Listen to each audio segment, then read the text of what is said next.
Hello and welcome to Scribes and Songsters. I'm Veronique Mandel. On this edition of the show, we're going to meet two authors whose writing helped children learn life lessons in a most unique and charming way.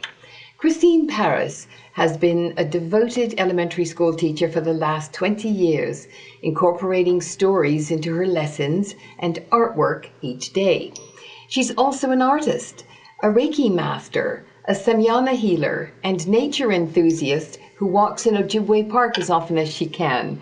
Christine is with us to talk about her book, Gaia's Journey.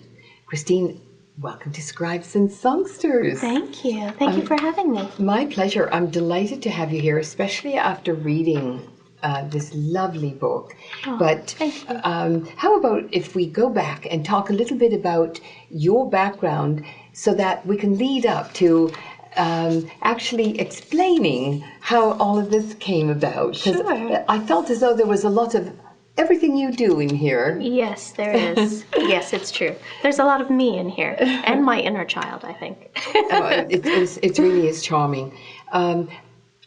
You taught for 20 years. I think it's been 21. 21. Keeps adding up. Yeah. Yes. What did you teach? I teach for the French School Board. I still do.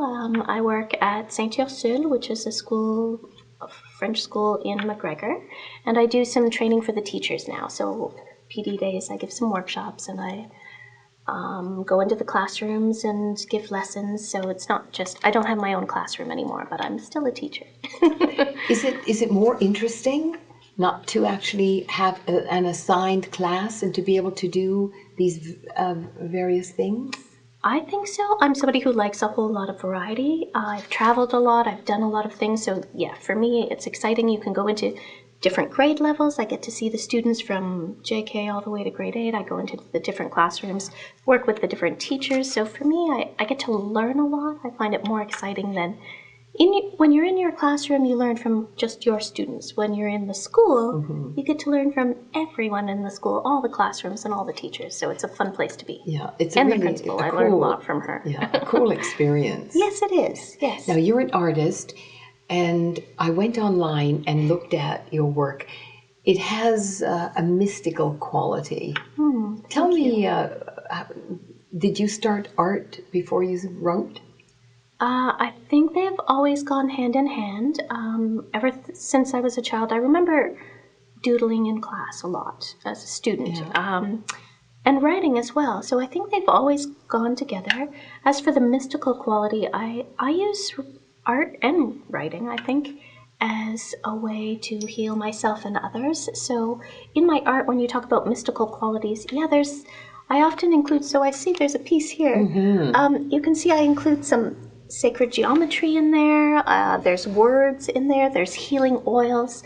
I use all kinds of mediums to bring out the healing, so for myself and healing for those who will look at the piece. And a lot of angel themes, yes. which I thought was just lovely. Yeah, they just started coming to me at one point. I had lived a pretty traumatic experience, and suddenly the angels showed up in my art, and I felt like, okay, this is guidance. Everything's going to be okay. They tend to do that. Yes, yes. And I noticed that you put your artwork on all kinds of things. You don't just sort of put it in frames, but you can you put it on pillows and all sorts of things. Yeah, that's pretty trendy right now. These different pop-up shops that'll print it onto anything. So you can get your art printed onto just about anything. I have shower curtains in my house that have some of my artwork on them. Yeah, you can get it everywhere. That's a really interesting thing because it makes your art so accessible. Yes. And if you don't have wall space, my walls are taken up with bookcases, so I don't have space to put a lot of art. Well, I have some lovely pillows that would be nice accents. We'll talk after. Now, I also mentioned that you're a Reiki master? Yeah, yes, I do a lot of, I work with energy healing, which again, you can see in my artwork. Healing energy is important to me. I think that we are at a time when the earth needs healing, hence writing about Gaia's journey. Gaia is Mother Earth, so writing about the earth and her need for healing.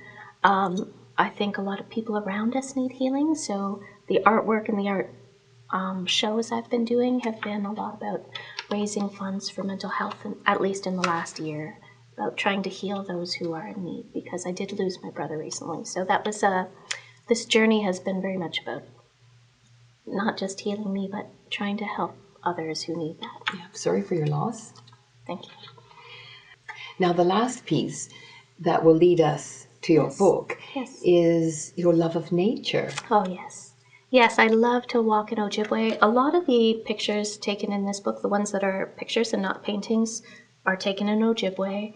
And when I talk about the conservation area that Gaia is wandering to, I'm talking about Ojibwe. So that's a place, I talk about healing a lot, that's a place of healing. You walk through those woods and you feel peace and healing and calm. I feel like nature is a healing force for us. All we have to do is check out of the phones that are dinging here and just step into nature, and that's where it happens.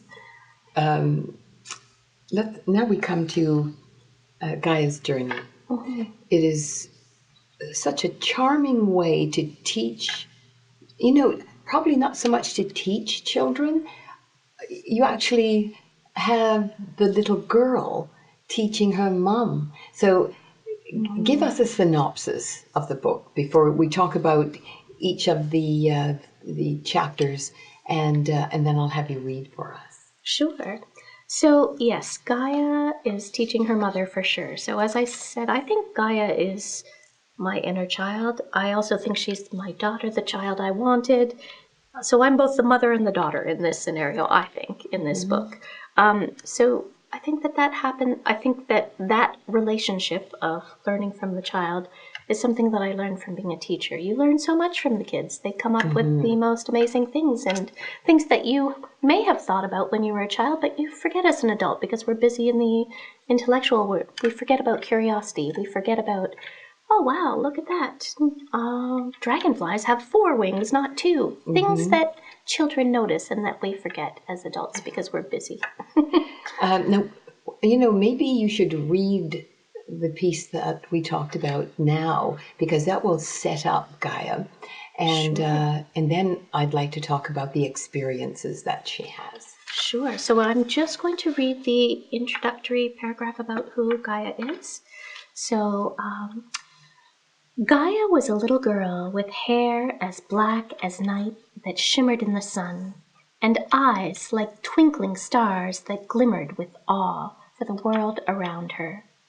She lived in a little house in a little town. There was a big pond in her big backyard, and a big tree. Her little town was outside a big city that was part of a bigger world, which she did not know yet.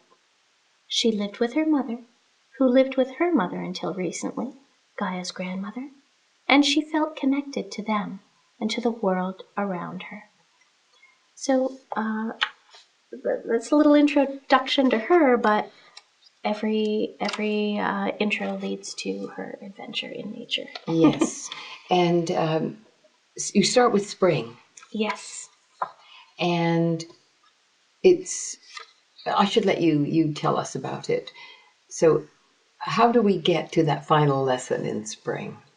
So in spring, this is, she goes on a journey. She wants to go to the conservation area. And as I mentioned, to me, that's Ojibwe Park. But if I say conservation area, that's more broad reaching. I'm not limiting it to the park I go to. And she tells her mom she's going to go on a journey and see how many animals she can spy when she gets there, how many creatures. Except she meets creatures all the way along. So as soon as she opens her door, there's a cobweb in the door and a spider.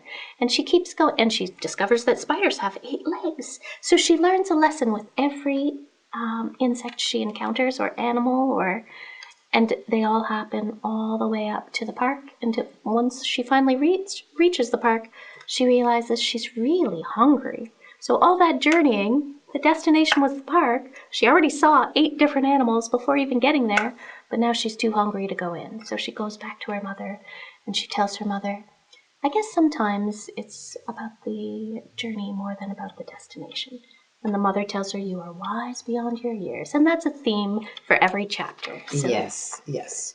And the little lesson at the end of each of these chapters, like I said, as I was reading it, it was the uniqueness was that it was profound coming from a child, and you could see how a mother would be quite taken aback by a daughter actually experiencing this and being able to articulate it.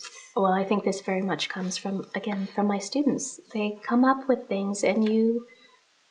So like Gaia saying at the end, her line was, when she got back to her lovely house with the big backyard, her mother asked how many creatures she had spied in the park. "None," she said, "but I saw many along the way." I guess sometimes the journey is more important than the destination. So that's a kind of lesson that my students have taught me lots of times. Things that they say that you think a child doesn't know, but now with age, I think, oh, I did know that as a child. I forgot as an adult because I got too busy, but there's a wisdom that comes from listening to children around us. And I also thought the one where the bit of mystical, the mystique you brought in there when the ants. Yes. Went marching into the house? Yes. So maybe you could just tell us about that one. So in that chapter, Gaia's playing in the big backyard, which she loves to do. She loves to be in nature, and she's just swirling around in the leaves. She's just captivated by all the colorful leaves. So she's throwing them up, and they're dancing. So she's dancing and swirling, but she falls down and hits her head. And she had helped an ant earlier that day in the pond. There was an ant in the pond, and she just scooped him out with a leaf, that's it, and put him down on land. And so when she had swirled around and she fell down because she was captivated by the colors of the leaves, she fell and hit her head on a rock. So she was there, lying still, dreaming in the backyard. And the ant that she had saved went over and got a whole army of ants to go over to the house and to get the mother. So a whole stream of ants went into the house to gather the mother so she would come outside and get Gaia. And I think that's the experience that, okay, an ant is tiny, but look, this creature can help us too. So the message was that big or small, it doesn't matter. Even the smallest creature can help us. How are children responding? Oh, I'm having a good time with that. So I've been doing readings at libraries and bookstores. Libraries are a good place to read for kids. It's been fun. Yeah, they're liking that. So one of my students bought the book at my first reading and came back and said, so one of the third graders, so like I said, I go into all the classrooms. So one of the third graders said, "Oh, the ants were my favorite story, Madame. I loved that one." Like, wow. So I think they're enjoying it. What's next for you? Well, there's a whole series. This is just one in a series. I hope to find a Canadian publisher, however. So although I enjoyed working with Austin Macaulay, it's hard when they're in England. It's hard to ship the books over. It's expensive. So I didn't know that. It was my first time publishing a series, so now I would like to continue the series, but do it locally, I hope. And where can people buy it? It is at Barnes & Noble's, Amazon, Amazon.com,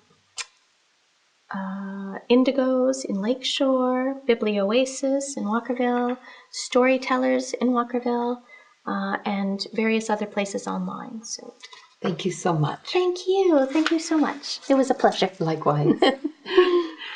You can also check out Christine Paris's artwork online and see all of the ways you can buy her work, either as pieces of art or on throw pillows, stationery, and tote bags. And it really is very lovely. Coming up, we'll meet two cute bugs as seen through the eyes of our next guest, Gemal Seede. We'll be right back. Here on Scribes and Songsters, you never know who our guests will introduce in their work. Our next guest is about to get us excited about a couple of bugs. Gemal Seede is an award-winning writer and producer of the science fiction film titled Alliance, which has won awards for Best Picture, Audience Choice, and Best Sci-Fi.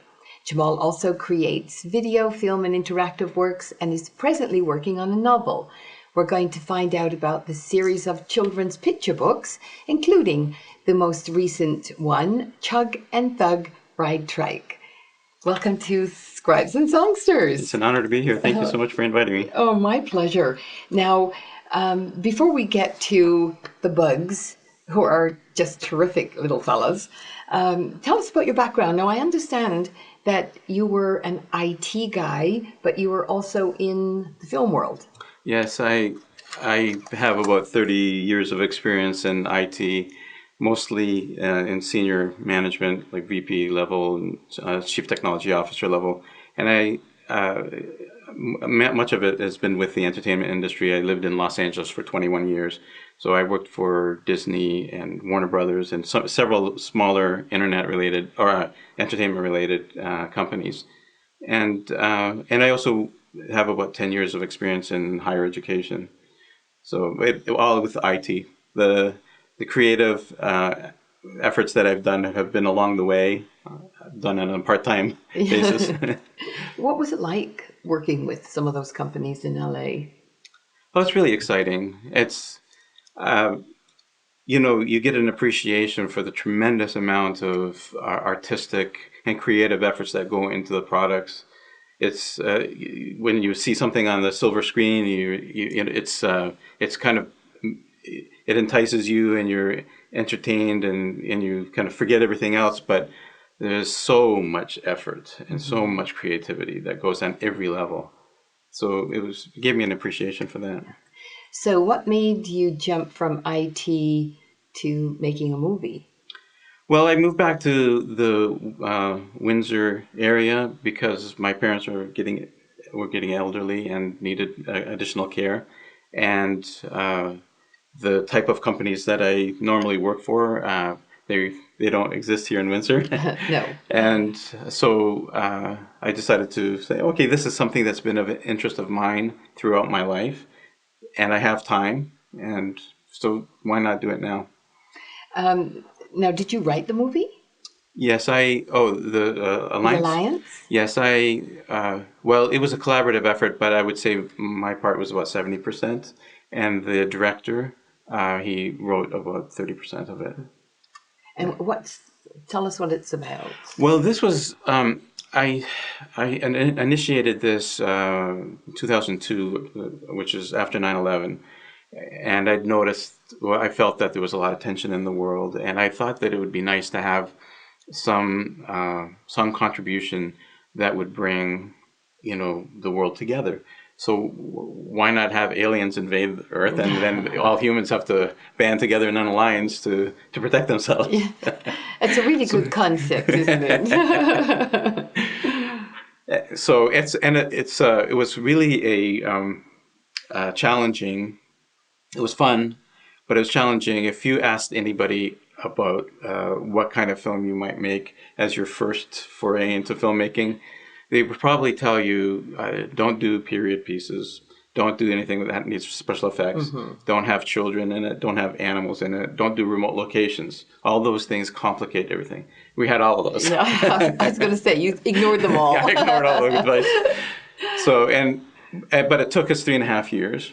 And then when we sent it to film festivals, we were getting into so many film festivals. It was like I was told at the time that it's normally you get about into about 1/8 of the festivals that you apply to, but we were getting to about 40%. So I get the feeling that you've moved away from the film world. No, not really. I continue to write screenplays. I have 4 or in the works of 5 screenplays. You've not moved away at all. No, there's a couple that I want to produce here in the Windsor area. One of them is actually set in southwestern Ontario. So I currently am taking film courses because although I do have some experience with film and worked for the entertainment industry, I don't feel that my knowledge is complete, particularly about the production process. So I'm currently enrolled in film courses to fill in those holes. And I hope a year from now I'll start production on one of the feature films that I've written. it's great to have people so enthusiastic about making films in our area, because I know many people want to get a film industry really sort of create a vibrant film industry. So this is really great news. Well, thank you. Yeah. Yes, I'm excited about it. So now we have to talk about Chug and Thug. Okay. What great names! How did you come up with the names? And why bugs? Well, okay, I don't know why bugs. But 20 years ago, I wrote a little poem just for myself. And then I thought I'd lost it. And then about 5 years later, I found a printed copy because I couldn't find a digital copy of it. So I retyped it into my computer. And as I was doing that, I started thinking this would be a really cool little book. But it wasn't really structured as a book. Didn't really have a story. So I had to modify it a bit to give it some meaning and an arc for the characters. And then I'd met this young lady when I was working in the Middle East, and I worked in Abu Dhabi for 9 years. And she was a really great artist, and she did a doodle. And basically, when I saw the doodle, it was like, oh, incredible! It was like it brought the whole story to life. Yeah. So there was no way turning back at that point. I had to. She was too busy to do any work, but I hired an illustrator. He's now moved to Peru, and he works from there for me. And so he does all the illustrations. And David Macedo, he's really literally amazing. He's such an amazing artist. His work has a feel of The Nightmare Before Christmas. Whoever draws that art, really, it's really quite something. I'll have to go. The movie you're yes, talking the about. movie. Okay, I'll have to look at it again. Yes. So tell us the story. Well, this is based off of a ancient fable. The earliest known writing was by a 13th century Arab writer, and it's about a man, his son, and a donkey. And they go out on a journey, but every time they meet a neighbor, the neighbors criticize them for something that they're doing, and so they adjust to everybody. But at the end, they get stuck. In the fable, things don't end up very well for them. So I modified it to be a little bit more favorable outcome. I like your modification. So in this book, Chug and Thug are awoken by their mother, who can't take them to school. And by the way, they're crickets. And as a result, the older brother, Chug, asks if they can take their tricycle, which they call trike. And the mother agrees, but just asks them to be wise along their way. So the same thing happens, same story happens as with the fable. They meet Sally Spider, and she tells them that riding both on the tricycle, they're going to break their trike. And so they listen to Sally, and one of them jumps off, and then they meet the next insect along the way who tells them, wait, why are you riding while you let the other guy run? So they switch. And again, the story continues to repeat. When we get introduced some really fascinating new bugs. There's a worm riding on a motorcycle, and he looks like Fonzie from Happy Days. Yeah. And along the way, until at the end, they realize that pleasing everybody is getting them nowhere. So Chug tells his brother he's not going to be a fool. That their friend's advice is welcome, but they have to make their own decisions. How do children receive this story? Do they identify with it? Well, I've been getting some great feedback from kids. I got a note from an 8-year-old who, in it was handwritten and every letter was in a different color, and she said that it was a story she was going to remember for the rest of her life. For an 8-year-old to say that, that's amazing. Yes, absolutely. So, I saw a posting on Facebook where a mother said, my son asked me to read the Ant book again. It's his favorite go-to book these days. So it's nice. It's reaffirming to get the feedback like that. Yes. Now, I have the Chug and Thug Ride Trike, but there are other books in the series. There's one before this. It's called Chug and Thug, the Alec Bugs, where I introduced them. And that's the lesson there is about being patient and listening to your mom. Because they don't do that, and then they get into trouble. And then they learn their lesson. And the third book, which is I hope to complete by the end of the year, is Chug and Thug's Scary Movie. And that's about Thug, the younger bug, watching an inappropriately scary movie, and he becomes afraid. He has to deal with issues of fear. And so Chug comes up with an idea for him to kind of conquer his fear. So every book in the series, I hope to have 12 when I'm finished.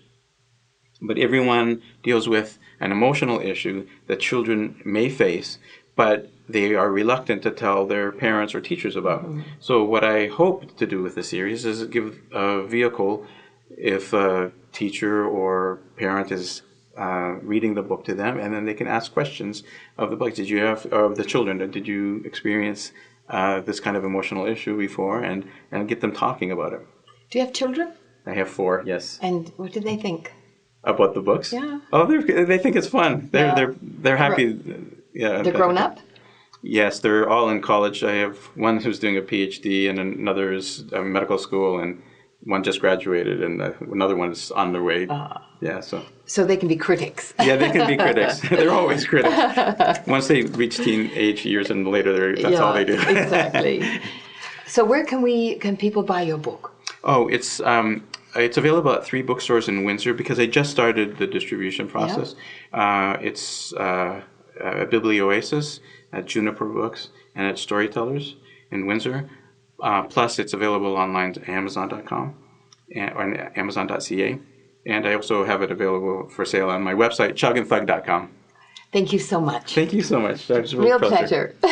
Thank you. And so, the end of another show. Thanks to my guests, Christine Paris and Gemal Seede. Thank you to our producer, Brian Sweet, and sound video producer, Gary Glass. I'm most grateful to you both.